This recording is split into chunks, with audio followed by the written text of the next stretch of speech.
السلام علیکم ورحمت الله تعالی وبرکاته. حمید و مسلم وبعد. محترم ورور پوښتنه کړې ده چې یاره خوب کې یو سړی خپله کورنۍ حج ته بوځي نو تعبیر به یې څه وي؟ جناب محترم، زه خو الحمدلله دومره جګر او زړه لرم چې په کوم کار نه پوهېږم، علل اعلان وایم په دې نه پوهېږم. زه دې تعبیرونو کې تکړه نه یم، دا صحیح خبره ده.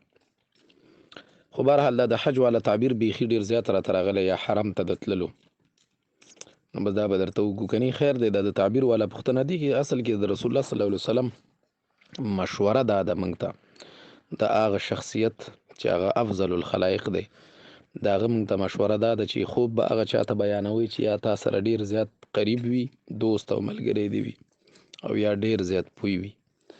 بهرحال نو د حج والا یا د حرم د تللو والا مسله چونکې بار بار په تعبیرونو کې راغلی راته، نو ځکه به یې درته وکړم. کنې زه خوب کې ډېر تکړه نه یم د خوب په تعبیرونو کې، دا صحیح خبره ده. ښه، نو تعبیر یې دوه درې شیان دي. که واده دې نه وي کړی، الله به صالحه ښځه درکړي. که واده دې کړی، نر زوی به درته الله تعالی درکړي.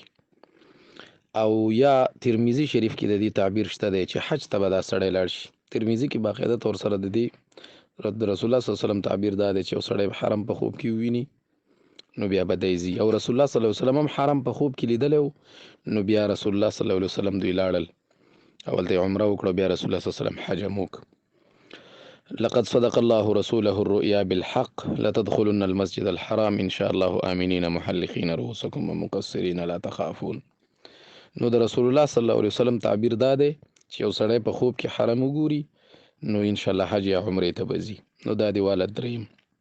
څلورم دا دی الله پاک به درته د حلال مال اسباب او رزق برابر کی، حلال رزق کې به دې فراخي الله راولي.